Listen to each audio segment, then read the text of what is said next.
Welcome back to another episode of What in the Ads is Going On. My name is Amanda Robinson. I am the digital gal, and I geek out with you on all things Facebook ads related. And of course, as usual, when I say Facebook ads, I mean Facebook and Instagram ads because they're both sort of one and the same, ride on the same platform. They operate a little bit differently, but hey, we all do it in the same place to produce ads for both platforms. So, here on today's episode of What in the Ads is Going On, we're going to be geeking out a little bit on iOS 14 now that it's been rolled out since, don't quote me, since what, February? Fast forward a whole bunch of months, and here we are now. So now that the changes have sort of started rolling out and us as advertisers have had our hands on creating ads and experiencing some of these hiccups and hurdles that the iOS 14 update has caused for our advertising, I want to circle back around and I want to talk about it.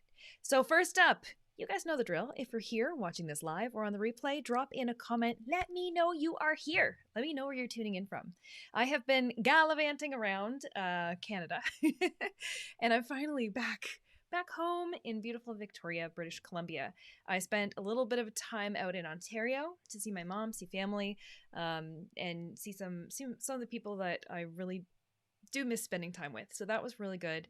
Then I came back out here to Victoria, which is Vancouver Island. If you're not familiar with it, it's not Vancouver, it's Vancouver Island. It's a whole little island unto itself. It's basically like a Canadian tropical paradise. Not quite tropical, it just looks like it, but it's amazing. Anyway, happy to be back here. Then I did a quick little stint up in Vancouver and then back down again. And now I've got flights booked to send myself out to Portland, Maine in October. And then from Portland, Maine, I'll be flying down to San Diego for the end of October. And then come November, who knows where the heck I'll be. So I'm excited because I feel like travel is starting, keep those fingers crossed, travel is starting to get back to normal for business. We'll see. So everybody keep your fingers crossed. Hopefully we will have no issues and I'll be able to get down to the States and do the conferences and events that I am supposed to do. But in the meantime, I digress. So I'm happy to be back. I'm happy to be back in my little studio setup. I have made some changes. This is the best part about live streaming. I've made some changes to my little studio and you have no idea. So I used to be in a room over there. Now I'm in a room here, but thanks to the green screen, nobody knows and it doesn't really make any difference. So that's why I'm hooked on using virtual backgrounds. But anyway, okay. So back to iOS 14. So what I'm going to do, you guys know me, I like to break down some more complex things to make them a little bit easier for average business owners to understand. So if you're here to look for advanced information on iOS 14, you'll probably want to jump in and join Swift Kick in the Ads. SwiftKickInTheAds.com, because we can dive into deeper topics there. But for the purpose of today's conversation, I just want to keep it a little more simplified and get everybody caught up on, what all of this big, freak out has been over when Apple released their update with iOS 14 and what that did to advertisers. So we had this conversation back in February when it was first rolling out, and we had all these speculations and all these predictions on what we thought it was going to do to our ads. Now we're living it. Now we're in it. And I gotta say, after living several months of dealing with Facebook ads and less the ads and more the user experience, helping business owners navigate through it, I gotta say, I'm exhausted. I am tired. It has completely changed the game as far as the amount of workload involved in helping businesses navigate the iOS 14 update. So overall, if you're a small business and you're just running a handful of ads on a small spend, you're probably not going to notice that big of an impact. However, if you are a business who has been doing ads for a little while, you've been building up your audiences of people to start retargeting those people, and you're trying to get people to click onto your website, then you want to start getting into things like conversions. And when we're talking conversions, we're talking things like add to cart, checkout, purchase, subscribe. Those are all different events that can be considered a conversion. And those are very valuable things for advertisers to be able to track when someone has actually made a purchase because of your Facebook ad. Not everybody getting their hands on Facebook advertising is advertising at that level. In fact, I would say 90% of the businesses that I'm working with Facebook ads or that I'm coaching through Swift Kick in the Ads are businesses who are just getting started. And if you are just getting started with Facebook ads, this whole iOS 14 thing has thrown a little bit of a wrench in the whole setup process and just added some additional steps and made it a little more confusing, a little more frustrating. So I want to circle around and talk about those little points of frustration and confusion. Again, if you're tuning in now, drop a comment in, let me know that you're here so I can say hello. And throughout this, I want your opinion. I want to know what you think. Even if you're catching this on the replay, has iOS 14, the rollout, have you been running Facebook ads since? Have you stopped running Facebook ads because of it? Have you just started running Facebook ads for the first time and you didn't know what it was like before? Let me know how it goes. Hi, is it Kayla or Kyla? Let me know how to pronounce it. It's good to see you here. Thanks for being here. So iOS 14. First, let me tell you what the heck it is, because again, the majority of people watching this are business owners who are not advertising at a high level. They're just getting started or just figuring out how to run basic and simple campaigns. And Angie, big wrench, and now it feels more like a roller coaster ride. Yes, I'm so glad you're here, Angie. Thank you. So iOS 14, breaking it to Kayla. Thank you. I appreciate that. Kayla. So to break it down, this is an Apple device. If you have an iPhone or if you have an iPad, they are running on the iOS operating system. So when I go to, let's clear that out. Cancel. Clear. Okay. When I go to use my phone and I navigate to, say I'm scrolling Facebook on my phone and I click on an ad from Facebook and it brings me off of Facebook and sends me over to the advertiser's website. There's a lot of information that gets captured when I go to that person's website. If that person, say I'm going to your website and you're the business owner, say you have a Facebook pixel on your website, and that's basically just a teeny little snippet of code that sits on your website, and it lets Facebook know if I left Facebook and I arrived at your website. It's like the secret bat phone that Facebook can now, send a call back from your website to say, hey, that traffic you just sent over actually arrived. It's here. If you don't have a pixel on your website, then what happens is when you click on an ad and you leave Facebook and you go off to your website, if I'm leaving Facebook to go to your website, Facebook has no visibility to it. They're basically blind. They can't see. We can see that we launched the traffic off of Facebook. That click happened and they've gone off of Facebook. But without that pixel on your webpage, Facebook has no visibility if you actually arrive there. It's basically like loading you up on a dinghy and setting you up into the open ocean and hoping you made it to land on the other side. So that's why, for years, all of us advertisers have really been harping on you as business owners to go and get your Facebook pixel, go install it on your website. Why? Because that's the little callback that we can see that, oh, that traffic that left Facebook actually arrived on your website. So with that understanding, that brings me to the difference between a click versus a link click versus a landing page view. If you don't have a pixel on your website and somebody clicks on a Facebook ad and they get sent off into the great wild web, if you don't have a pixel, all Facebook can track for you is a link click. The fact that somebody clicked on the link and they left Facebook. That's all Facebook can report for you. Traditionally, when you've had your pixel on your website and somebody clicks off of your ad and they go over to your website, they land there and Facebook can have visibility and see that you actually got there, they call that a landing page view. That's where Facebook can verify and confirm, yes, the person that clicked actually arrived at the destination they were supposed to. And let me tell you, there are a lot of things that can happen in between somebody clicking on a Facebook ad and actually getting to your website or not. And a lot of those factors can involve, imagine if you are on your phone, imagine if you're playing a game. Imagine if you're playing Angry Birds or if you're playing, Farmville, or I don't know. I don't play any games on my phone.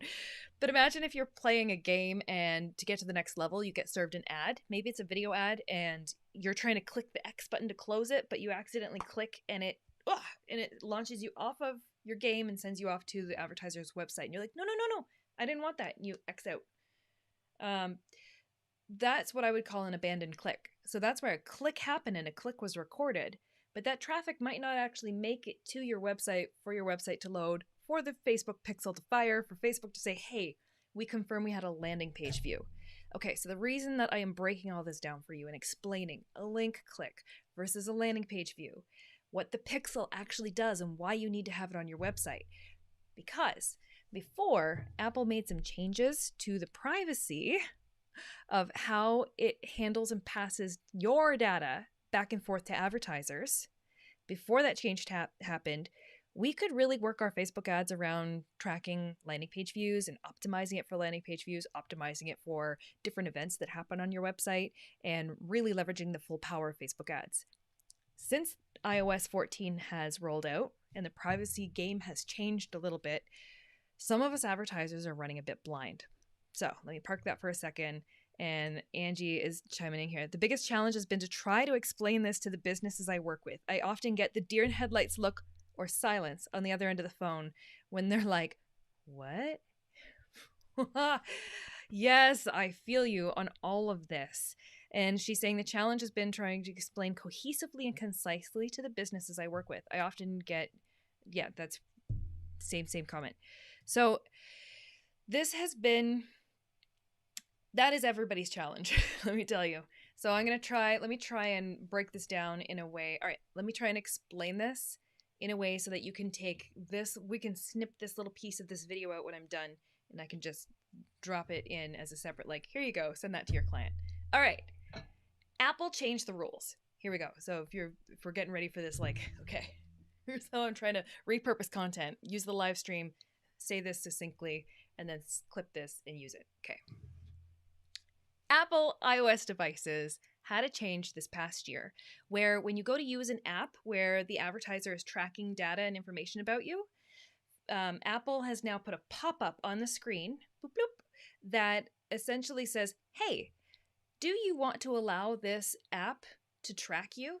And you can opt out. You can say yes or you can say no. And what do you think 90% of the population is doing right now? They're clicking no. They don't want to be tracked by all these third-party apps. They don't want their information being used for ads, mostly because people hate ads. But what a lot of people don't realize is on their iOS devices, when they're clicking no and opting out, it's not meaning they're going to see less ads. It means that advertisers are losing access to the wealth of data that we have had on users. And so now the ads that are going to be shown to that person because they're opting out of app tracking with app tracking transparency, that means that the quality of ads that are going to be shown to you regardless might be completely irrelevant for you. So if you're opting out, it basically means you're going to get crappier ads served to you. If you're opting in, then your interests and behaviors can be more accurately tracked. And for someone like myself, who I don't have kids and I don't have a husband and I don't have, a mansion in the hills, I'm not getting targeted. I don't want to be targeted with baby ads, and I don't want to get targeted with engagement ads. There are so many ads that are completely irrelevant for me. I don't want to get targeted with menswear clothing, but I do on Instagram, oddly enough. That's generally a lot of my browsing habits on behalf of other clients. But anyway. So when this option came up for most people to opt out of tracking, 90% of people are opting out. They don't want to be tracked by apps for the purposes of targeting and sharing that data with advertisers. They don't want it, so they're opting out. It's not changing the amount of ads they're seeing, it's just changing the quality of the ads that they're seeing, and it's wreaking havoc for advertisers like us. Because here we go. Think about it this way. How many people have iPhones versus how many people have Android? Let's hypothetically pretend it's about 50%, a 50-50 split. So if I have ads that are now being served out to 1,000 people, half of those people are Android users, half of those people are Apple users. If all those Apple users opted out of tracking and said, no, you can't track us, then when I run my ads and I want to track how many people actually went to my landing page, I won't be able to have visibility to all 1,000 of those people. I've lost the iPhone side, so I now only have visibility to what the Android users are doing. And I'll tell you, Android users behave a little bit different than Apple users. They have different spending habits, they have different buying habits, they have different family habits. It's just, they're different in a great way, but you need a good blend of both. And so when we lose tracking to half of the population, what does that do to our ads? What does that do to our audiences? What does that do to our retargeting? Throws a giant wrench in the whole thing. Okay, all right, follow me. Back to that conversation we were having about link clicks versus landing page views.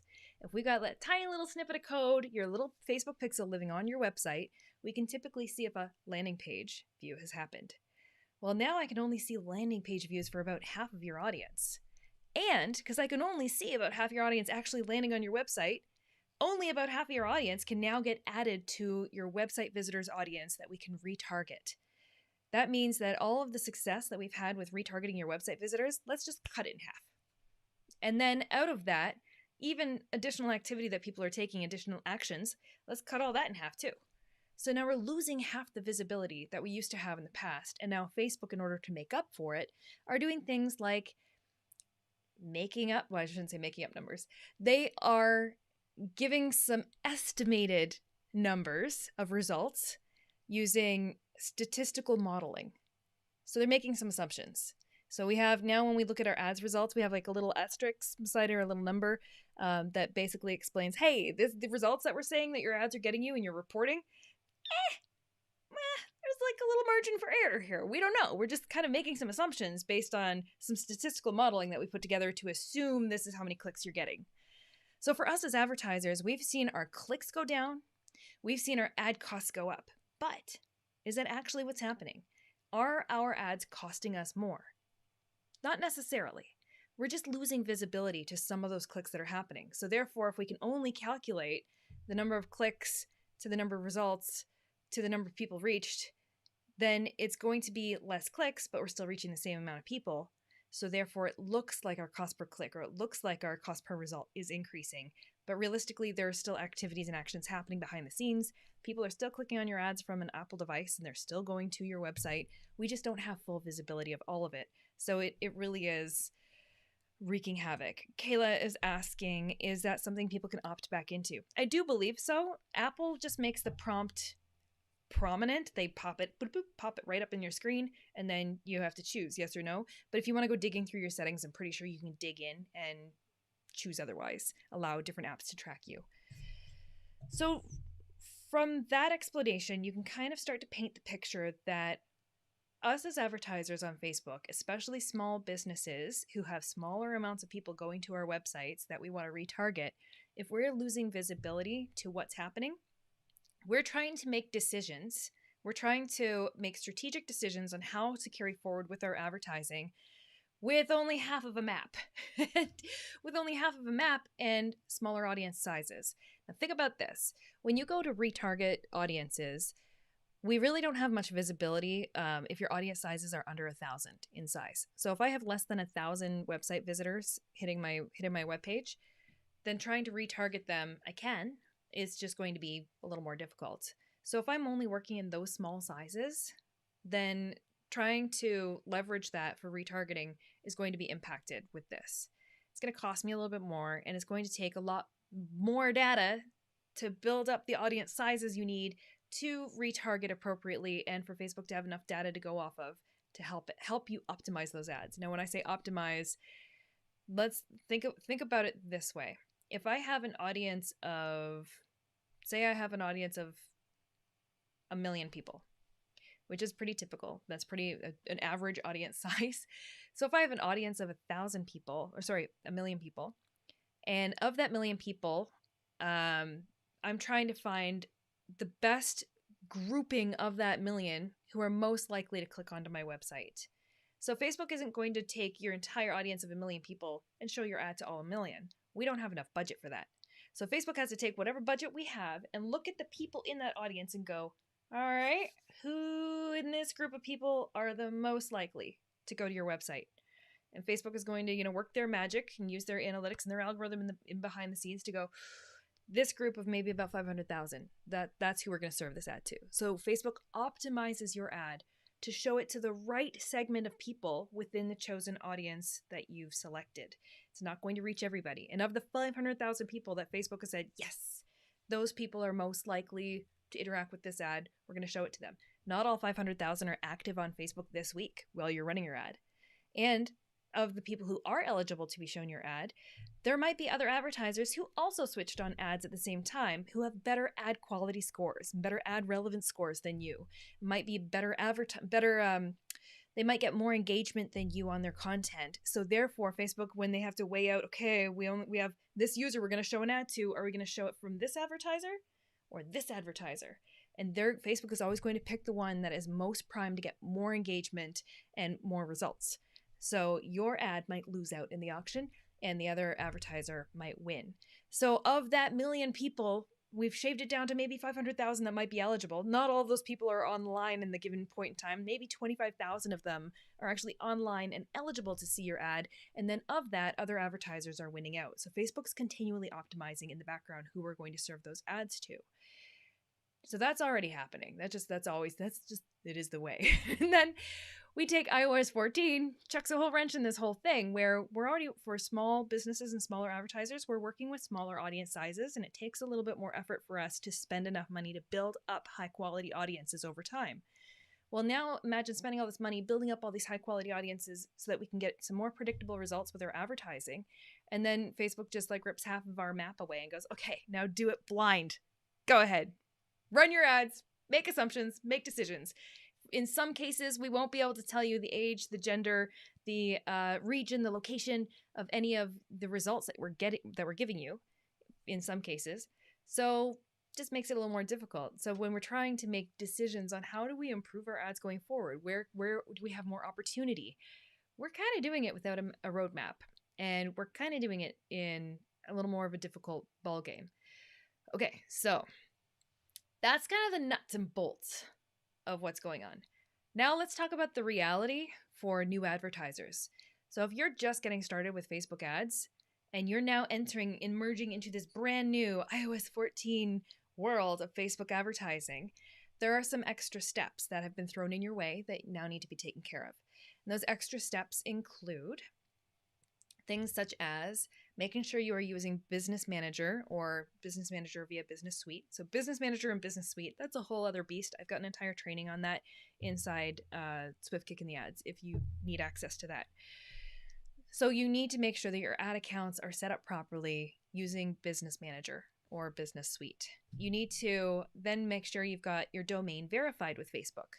So there's an additional little snippet of code that you need to go and use, or an additional little setup piece that you need to do that most advertisers that come to me that want to do Facebook ads are not technical. They didn't build their own website. They don't know how the heck to do this, and they need a developer or they need someone that they can send this information off to help them verify their website or verify their domain.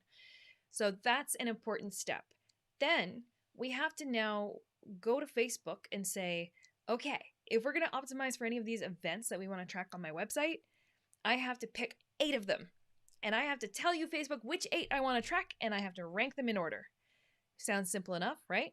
Yeah. But if you don't have those events already occurring on your site, they're not appearing for you to go and say, I want these top 8 events, this add to cart, track purchases, track add to cart, track lead, track submit form, track view content. There's all these different events you can track on your website. There's way more than just 8 of them.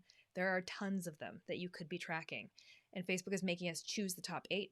But for advertisers who are new at this, and we're just trying to get things set up so that we can then start running your ads, if you don't have those events already set up on your website and already occurring and already talking to your pixel and tracking, then we can't set up all of your 8 events. We can set up 1 or 2. I don't want to make that part complicated, but it just adds some additional steps of setup. And if you're trying to find this, if you're following me to this point, you're trying to figure out where do I go and do all of that. That happens inside Events Manager when you're dealing with your pixel, and it's inside the Aggregated Events Measurement. Or is it Aggregated Events Management? Anyway, I call it Aggravated Events Management because it's frustrating. So that's an additional. So right out of the gate, if I start working with a new advertiser and I get in with them and start working on, okay, let's get your account set up. Let's get me access that I need. Let's get your domain verified. Let's make sure your pixel is on your web page. Let's go in and have some events, test events happen on your page. And now let's go and set up those top 8 events, rank them in order. Cool. You usually end up with businesses who I'm working with, their eyes are this big and they're going, okay, you know what? This is too complicated. I don't know if I can continue forward with this. So that's shifted the game as far as ads managers go. If you are running ads on behalf of clients, yeah, just like Angie's been saying, that it adds some big challenges in there to be able to explain it to clients and to walk them through, because even people who are seasoned ads professionals, myself included, navigating the back end of this is tough. And Facebook keeps throwing some wrenches in there. Some people have Business Manager, some people have Business Suite and don't have Business Suite and do have, like, vice versa. Some people are have different menu screens. Some people have different access levels. That's the other part that's really confusing. Is you might know the steps you need to do. Okay, I need to have an ad account in Business Manager. I need to verify my domain. I need to have my pixel set up. And now I need to go set up my top 8 events. Boom, 4 things, right? Sounds so simple. But depending on who you're working with and what access level they've given you and what assets you've been added to inside Business Manager, sometimes you're missing permissions. So it's become like a giant cat and mouse game of hunting down, do I have permission to access this domain, to then go and set up the 8 events? Yes, no, okay, back into Business Manager. Get me the permissions here. Let's go get the permissions there. I don't want to overwhelm you, but you can definitely sense the frustration that I've been dealing with for several months with clients. And there are a lot of little surprises that Facebook has packed in there, like, surprise! You don't have permission for this anymore. You always have. We've never asked you to verify permission to it, but all of a sudden now I can't access Instagram for certain clients. Or all of a sudden I can't access the pixel for certain clients. And that's been frustrating because it has, in some cases, become a full stop for me to be able to run Facebook ads for them until we can get that resolved. So if you are uncomfortable navigating around the back end of Facebook ads, and when I say the back end of Facebook ads, I'm talking Ads Manager, Events Manager, Business Suite, Business Manager, Audiences, the Pixel. If all of those pieces feel uncomfortable to you, then you need to come over to the dark side. You need to come hang out with us over in Swift Kick in the Ads. I just added on a second weekly office hours. So every week, us ads kickers are meeting on Zoom on Mondays and on Thursdays, where you can jump in and ask all these questions, and we can do it together. We can walk through hand in hand and go and fix all of these issues that you're running into together. So it's not quite so scary. But my overall thoughts on the iOS 14 update, it has, as far as some more advanced things, it has wreaked havoc in my reporting. I have custom reports that I create in Google Data Studio, and I use some data connectors to be able to blend a whole bunch of Facebook organic data, Facebook ads data, and Google Analytics data all together in a neat little compartment package report. Since iOS 14 rolled out, and we've been doing Facebook ads since the dawn of the iOS 14 update, we have lost some visibility to some information and data. So it's wreaked havoc on some of my reports. And now I'm like hunting like a needle in a haystack to try and figure out, okay, what can I replace that information with? How can I provide that information to the client? I still rely very heavily on AgoraPulse for reporting for clients, because it is chef's kiss, beautiful reports and great data that I get in there. So as far as the reporting goes, we are losing some visibility, and it's not as fun. So then, okay, what should you be doing about this? What are the steps you can take? What are the remedies? What are the solutions? What are the workarounds? Bottom line is, this is probably going to impact your ability to track website visitor audiences. If you go to use a website visitor audience in your ads, Facebook throws a bunch of warnings in there saying, hey, oh, whoa, are you sure you want to use that audience? We, can't really guarantee that we can reach all the people in it. So you have to work around those warnings, or just ignore the warnings and push through and just blindly believe that you have enough people in your website visitor audience to retarget. Also an option. But overall, what a lot of advertisers have been doing is they have been just backing off on their hyper-focused targeting and going way more broad. So when it comes to retargeting audiences, it's getting a little harder. And just keep in mind, all of this that I'm talking about, this is for actions and activities that are taking place off of Facebook. If we're using ads and we're keeping people on Facebook and we're asking them to take actions and do things inside Facebook's environment, we have 100% visibility. We can see everything they're doing. So if we want to run campaigns for video views, if we want to run campaigns for engagement, if we want to run campaigns for, leads, we can see all of that, because all that activity happens on Facebook, not off of Facebook. So it's as soon as we try to take people off of Facebook's platform, that's where things get dicey. But let's face it, that's where I'd say 80% of the majority of ad campaigns are happening, is trying to get people off the platform onto your own website or into your own app or into an experience that's taking place off of Facebook. So this is affecting almost every advertiser I know. It's impacting small businesses because of the amount of time, the extra hurdles, the confusion, the permissions. That has been a real hiccup and a real holdup for businesses. And I haven't even addressed getting into app installs, or if you're in higher end e-commerce, or if you have multiple domains and you're trying to run ads off of that.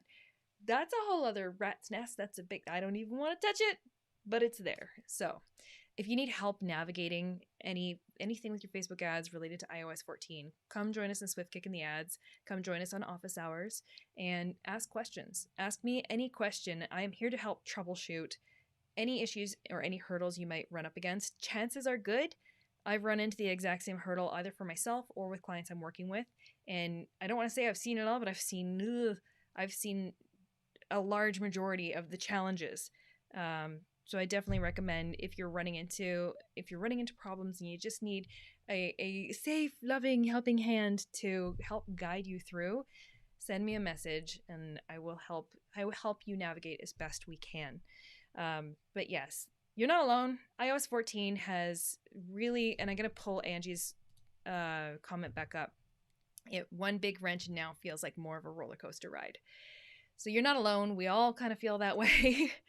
iOS 14 has not been fun, and I would say the aftermath of it is just more, for me personally, it's more frustration with helping to guide others through it in a completely changing landscape. People have an expectation that I know everything that I'm doing in Facebook ads. I know a lot, but Facebook keeps changing the game. Well, it's not just Facebook changing the game. Apple changed the game, so Facebook had to change their game to keep up with Apple's changes. It's just like a giant musical chairs. Facebook ads are changing daily. The menu screens that we click into, the areas that we go to in Facebook, the permissions that we have, it's all changing so quickly. And it's basically made my job a little bit more challenging. It's keeps me up at night. And there's a lot more support that I need to provide to members and clients to help everybody navigate through. And it happened all at once. So that's just been a giant, it's like spreading me very thin and spreading a whole bunch of ads managers very thin, and it's making it harder for us to track the success of your Facebook ads. If you spent X number of dollars, how many results did you get? Well, now we just don't really know. You might have gotten this many, plus, minus, I don't know. So it's a little frustrating. Anywho, I've blabbed on about that for quite some time. So with that, if you do have specific iOS 14 questions, ask them, drop them into the comments on this video. I'll circle back around, or send me a direct message, and let's keep this conversation going, because I think this is just a partway check-in. I don't think that we are done seeing all the changes that are going to be rolling down on us yet, but I definitely can speak to it now with the frustrations that us as ads managers and certain people as clients, certain people who are just learning how to do Facebook ads for themselves, the challenges that it has presented have been very frustrating and exhausting, tiring, because you can't, in today's day and age, you still need Facebook ads. And, people might argue that, but it is still one of the most effective, lowest cost vehicles of online advertising right now, which should be a part of your marketing suite. It doesn't have to be the be all and end all. It doesn't have to get it doesn't have to be 100% of your marketing to get people's attention, then to get them to click, and then to get them to buy. Facebook ads don't have to do the heavy lifting on all of that. But Facebook ads are still an incredibly effective tool at your top of the funnel, capturing attention span, getting that first heartbeat going on your content, on your page, getting people aware that you exist, and finding the right people for you, building your audiences. And then your other marketing can take over from there. So it's still necessary. It's just gotten a little more frustrating and a little more time consuming. But we're in it, we're navigating it, and it will get easier as time goes on. So don't give up on us. Don't give up on your Facebook ads, and keep going with it. But I'm definitely going to be happy a year from now to be doing another recap video on, where we're at with the iOS 14 update, because by then I think we're going to see an evolution of how things are tracked and how data is moved around. So with that, there we go. That's my stance on iOS 14 and where we're at now, fast forward in advertising, now that we've been doing this for some time. All right. with that, make sure that if you're not already a member of Swift Kick in the Ads, you go check it out, swiftkickintheads.com. Join us. The Facebook Ads 4-week boot camp just wrapped up. And so August, we capped off the latest run of it. So it's absolutely fresh. The content is as fresh as it can be for you to go in and learn how to create ads for yourself. Everything from creating ads using Ads Manager, learning how to create your own audiences and targeting, including everything you need to know for the iOS changes. Then we get into reporting and optimizing. And then we get into budgets and strategy. So it's all in there. It's all ready for you to learn how to do Facebook ads for yourself. Plus, you've got a whole support group with Swift Kick in the Ads. So if this content was helpful for you, let me know. And I look forward to seeing you every single week. I geek out on Facebook ads with this show, What in the Ads is Going On. My name is Amanda Robinson. I hope you are having a fantastic week so far, and I look forward to geeking out with you further. All right, everybody, have a great night and